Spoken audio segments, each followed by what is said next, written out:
Hey, welcome back on SportsBit. Betting Insight today, Thursday, October 13th. Big game breakdown. It's Thursday. That means college. We'll get to Alabama, Tennessee, K-State, Oklahoma, and Ohio State, Wisconsin, and Game 5, Nationals and the Dodgers. Plus, we look to stay red hot in football with the play of the day, back-to-back 4-in-1 weeks. We'll get to all that coming up. Hey, we start with hockey. Teddy, you're our hockey insider. But how about Austin Matthews, the number one overall pick in the draft from Scottsdale, Arizona, of all places, got interested in hockey with the Phoenix Coyotes. Number one overall pick of the Maple Leafs, a first time in NHL history, 4 goals in his debut. He had a hat trick on his first 3 shots. That's a good start to your career, Austin Matthews. It all goes downhill from here. But 19 years old from Arizona, that's all I know about him. What teams he play for? Maple Leafs. All right, now I know. Yes. How about that? And of course, they still lost the game in overtime. Come on. But that is staggering. 19, 4 goals. I was stunned reading up on the kid. He's from Arizona, hockey hotbed of. Come on, Teddy. That's amazing. Yeah, but I mean, you say, oh, well, how can a kid from Arizona be the number one overall pick? Well, that's where his parents lived. That's where he grew up. Where you're from does not necessarily make you good or bad at hockey. Austin Matthews, whatever.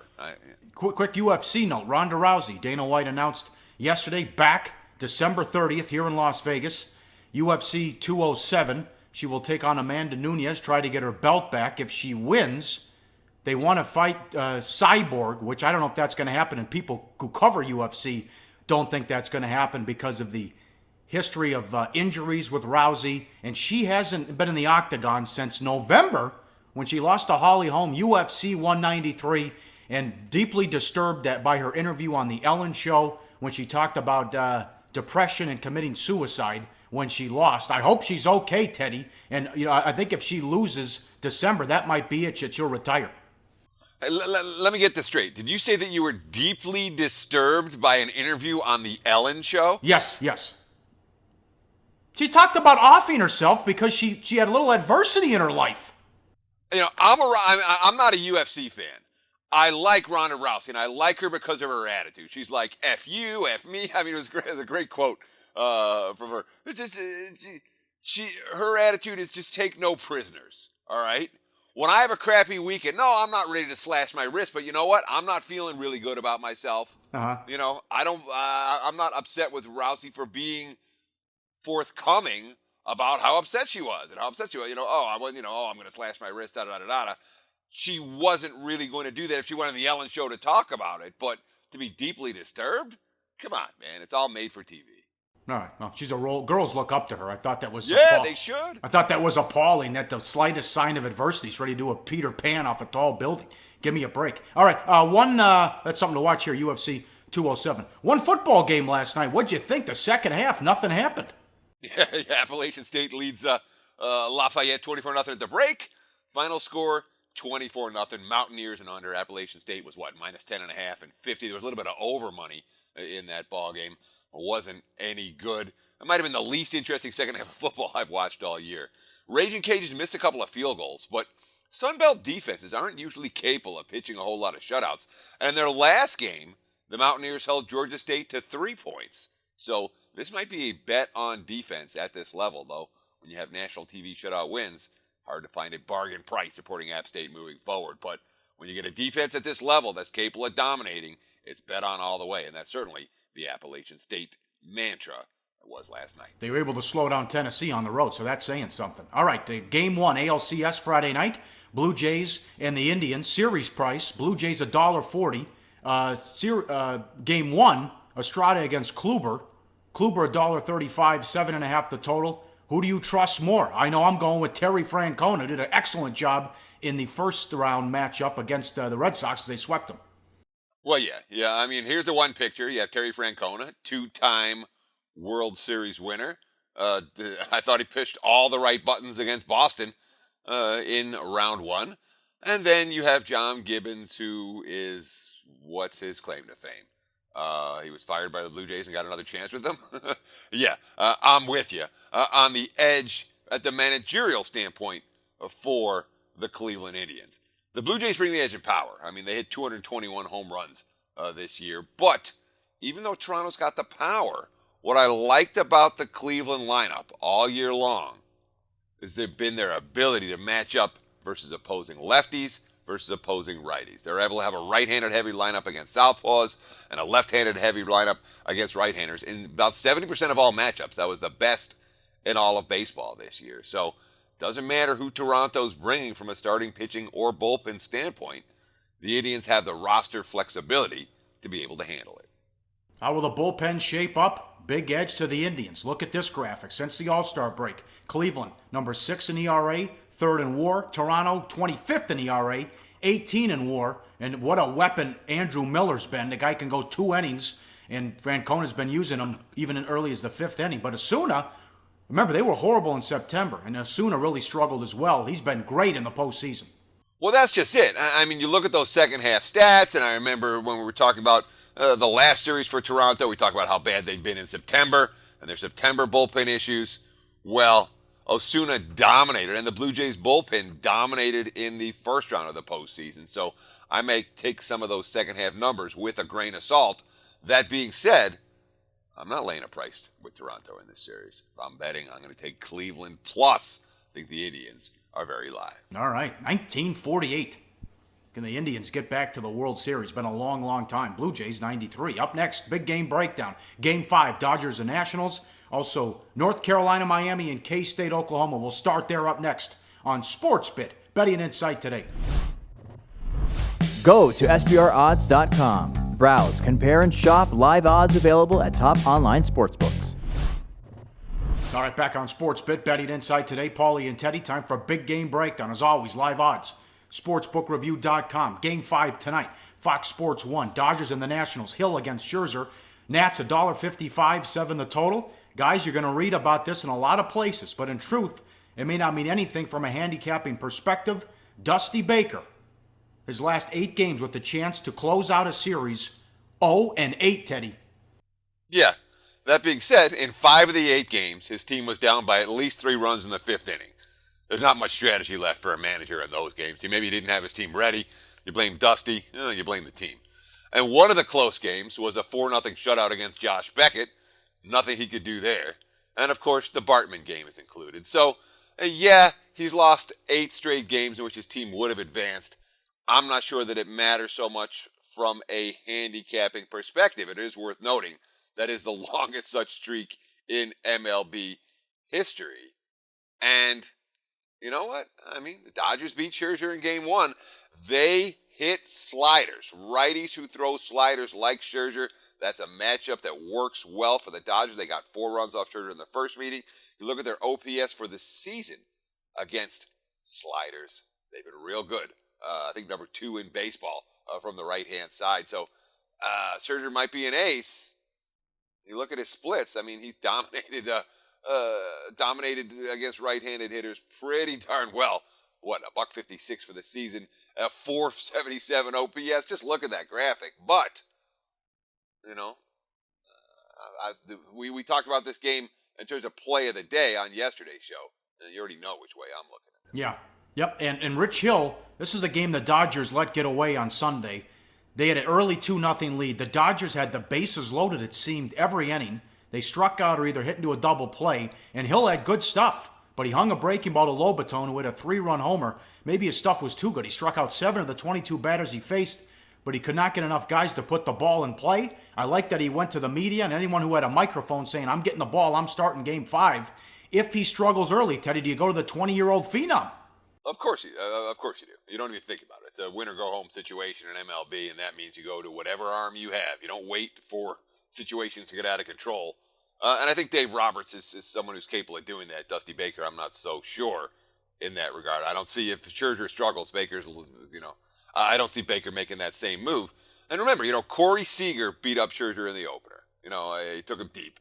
And when you look at some of the left-handed bats, like Adrian Gonzalez, among many who can rake, they can load up from the left side as well as any team in baseball. And that obviously was a problem in Game 1 for Scherzer. I'm not convinced that changes for Game 5. All right, game number 2, live odds, sportsbookreview.com. Football now. North Carolina on the road to take on Miami. Hurricanes 7.5, 64.5 the total. Miami could not get revenge against Florida State. They blew a 13-3 lead and had the blocked extra point late. They lost 20-19. They're already calling it the block at the Rock. the new Hard Rock Stadium, and they got whipped last year by North Carolina. They went up and down the field, and I know you take out the Hurricane last week, Trubisky is putting up video game numbers. Yeah, and when you look at the tempo of that North Carolina offense, this is something that Miami hasn't seen yet. Defense coordinator Manny Diaz for the Hurricanes, quote, "The first thing is getting lined up. Their tempo will be as fast as anything we've seen this year. You have to be able to get the plays in quickly, so they're not spending all their time looking at me. They can look at the formation, recognize where the strength of formation is, and how to get themselves aligned." It's nice in theory for the Miami defense. I don't know how well that's going to work in practice, and we've seen it repeatedly this year for North Carolina. Teams wear down facing that up-tempo offense. We've seen the Tar Heels have some pretty successful drives when it comes to winning games in the fourth quarter. But, and yeah, another factor against Miami here, I mean, does the loss last week where they blow the lead and then rally back and then get the extra point blocked, that's a deflator, man. It really can be, especially for a team that had been undefeated. Your arch rival just beat you.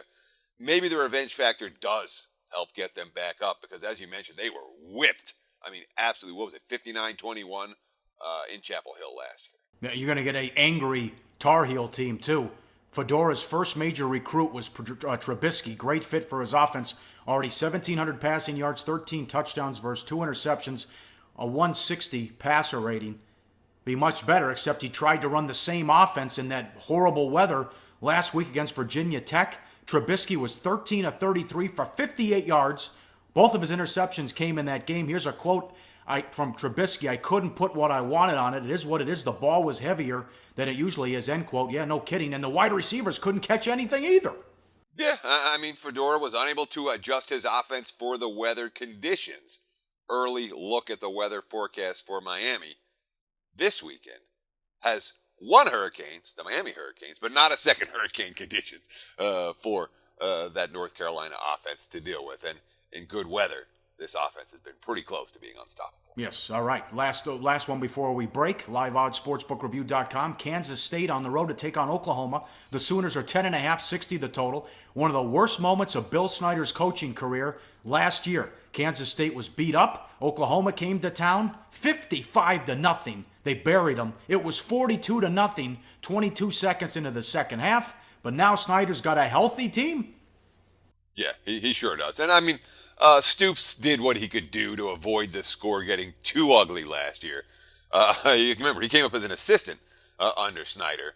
But, you know, when you're 42-0, 22 seconds into the second half, it's a pretty ugly day. It's one of the worst, as you mentioned, of Snyder's career. And they weren't beat up. They were crippled last year. Whatever you talk about Kansas State in November last season, that team beyond injury-riddled. Every key body they had on both sides of the football was pretty much gone.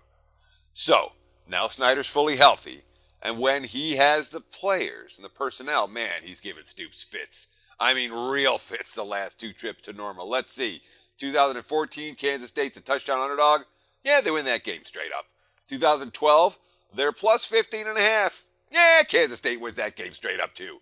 So this 10.5 here doesn't concern me too much for the Wildcats side, especially when we start talking about that Oklahoma Sooners defense that hasn't been very good so far this season. Well, we touched on this before the season starts. Give the ball to P. Ryan and Mixon. Oklahoma's been great the last 2 years when they give the ball to Samaje P. Ryan. Last week against Texas, 35 carries for 215 yards. But look at this now. Oklahoma has bulletin board material after what a K-State player said about P. Ryan and Mixon.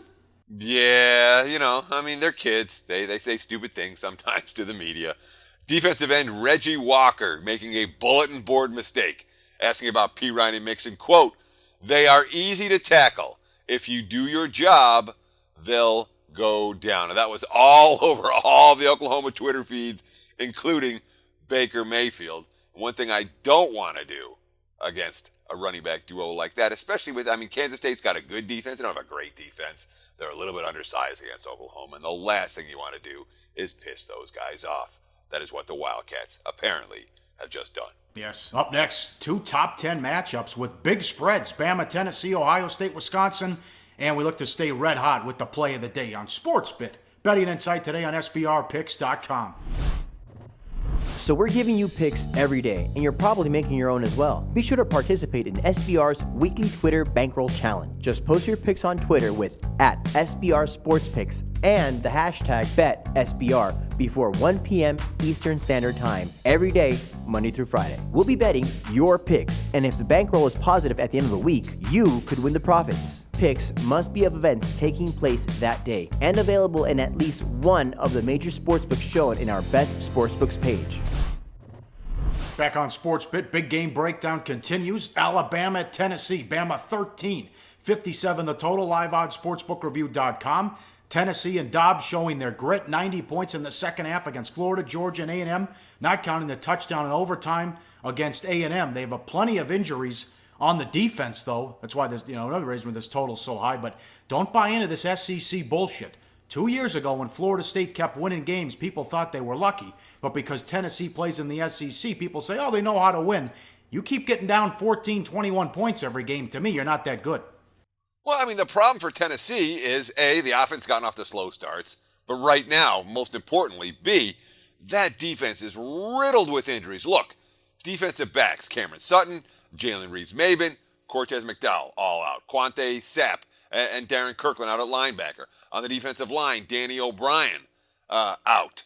Now, when you talk about Sutton, Sapp, and O'Brien, they're all out for the season. And you're talking about a key guy from the defensive line, the linebacking core, and the defensive back core. That's tough to overcome. And of that entire group, the only guy that has a chance to play this week, and I don't know that he will, is McDowell. So this is a defense that allowed 10 different plays of 20 yards or more at A&M and ended up costing them the game. That's Tennessee's issue, more than the fact that, we don't know if this team's any good. They're just really banged up defensively. Well, we're not accustomed to, we're used to seeing an Alabama team like this. Firepower, fast-paced offense. Jalen Hurts can beat you running, and they might have the best wide receivers in the country. Look at last week, 51 plays, 517 yards against Arkansas. 3 different running backs had a carry for more than 20 yards. 4 different players caught a pass for more than 20 yards. Aggressive with Lane Kiffin. And this is, Saban can't believe what kind of offense he has here. Yeah, but let's be very clear. Bama isn't pushing the pace. They ran 51 plays against Arkansas last week. What they're doing is they're getting big gainers. They're averaging more than 10 yards per play in that game, and you don't want to be patched up on D against Alabama. This year's Crimson Tide team can strike in so many ways.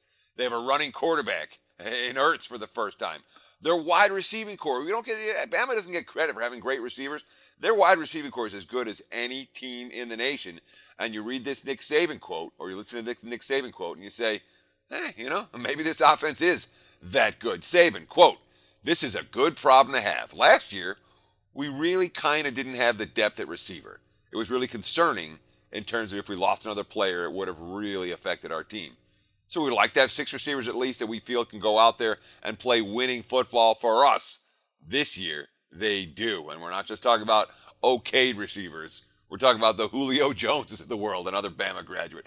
Impact players on the collegiate level. Tennessee's going to have a hard time slowing that Alabama offense down. Back to this coming up. That'll be play of the day. LiveOddsSportsBookReview.com. Notre Dame, Stanford at Notre Dame on NBC, 4:30 Pacific, Saturday night. Notre Dame 354.5 the total. This is the toilet bowl. Both of these teams were in the top 10 at one point. It's 2-4 Notre Dame against 3-2 Stanford. Stanford, last 2 games without cornerback Meeks and Holder. They were lit up against Washington and Washington State. 86 points, 882 total yards, 567 passing yards. Meeks might be back, but there's still other injuries on this defense. And what's going on with Burns? The offense has been horrible with a banged-up McCaffrey. Well, that's just it with Stanford. Sometimes over the course of the last 5 years or so in the David Shaw era, we've seen Stanford have problems on offense or problems on defense. We're seeing both right now. Without Meeks and Holder, the defense is torched, absolutely torched. They're getting beat over the top on passes. That hasn't happened for Stanford in years.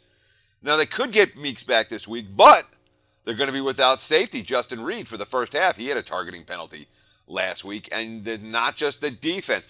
Ryan Burns, the quarterback, has been sacked 10 times over the last 2 games. And by the way, McCaffrey is not healthy for Stanford. And if they don't have Christian McCaffrey, he's got a banged up leg. He's still listed as questionable. I've read reports that he is very questionable, meaning that, okay, we don't know what's going to happen. Bottom line is, McCaffrey doesn't suit up. This offense, which has one playmaker, will then have zero playmaker. Man, the Notre Dame defense stinks, but you think Kaiser will be able to attack downfield. Throw out what happened last week in the monsoon. Throw it out. Well, yeah, I mean, there's a lot of games last week that are going to have quote-unquote fluky stats. Notre Dame's game had the flukiest stats of all. I mean, it was impossible to move the ball. It was impossible to have anything going offensively in that game. What was it, 10-3 final score, and the winning touchdown came on a block punt. It was that type of game. So don't look at that as an example of Notre Dame defensive improvement. They could improve defensively if they don't have to face McCaffrey. That's the primary reason that I can find that they're chalk in this game. But yeah, you call it the toilet bowl? I wouldn't argue with that. Two teams that have not lived up to expectations. Last game, the marquee game Saturday night as well. Ohio State, Wisconsin from Madison.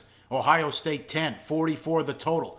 Badgers have been able to hold their own, playing old school physical football against LSU, Michigan State, Michigan. Although Michigan dominated that game, toughness and fundamentals still matter, Teddy, at least in the Big Ten. Yeah, but the problem that Wisconsin has, and, we saw a little bit of in the Michigan game. I think in Michigan, they kept on settling for field goals and then missing those field goals. They dominated the game against Wisconsin. But the Badgers do not match up particularly well with teams that are loaded with skill position talent on offense and speedy skill position talent. Against LSU in the opener, the Tigers just couldn't get out of their own way in that game. And that offense, ended up costing the coach and the offensive coordinator, Cam Cameron, their job. The Badgers' problem is speed. And the last time they faced the Buckeyes, the 2014 Big Ten championship game, that's one of the biggest point spread covers in modern history. Ohio State was +4 in that game, and they won 59-0. So they covered the spread by 9 touchdowns in that contest. And that was all about Ohio State's speed running circles around that Badgers defense. Well, Wisconsin has to run the ball to hang around and slow the game down. It slow things down by running the ball. But if they can't run, all the pressure's on Hornibrook, and he's overmatched. You saw what happened against Michigan, 9 of 25, 88 yards with 3 interceptions. How about, I'm paying a tax here with the Buckeyes, 10 on the road, and in the games of the year, they're 9 at home to Michigan? Sure. Well, I mean, if you remember what happened with Ohio State, the Oklahoma game, where the only time that they've left Columbus all year, they went to Oklahoma. Everyone said, why is Ohio State laying in Oklahoma? And they killed them. I mean, that game was over. So, yeah, you're laying a tax with Ohio State. You're laying a tax with Ohio State because the betting markets have said whatever we thought about Ohio State coming into the season wasn't right. J.T. Barrett is elite. He's a legit Heisman contender, and he's the first quarterback with a run threat that the Badgers have faced. Wisconsin defense fundamentally sound. Really does.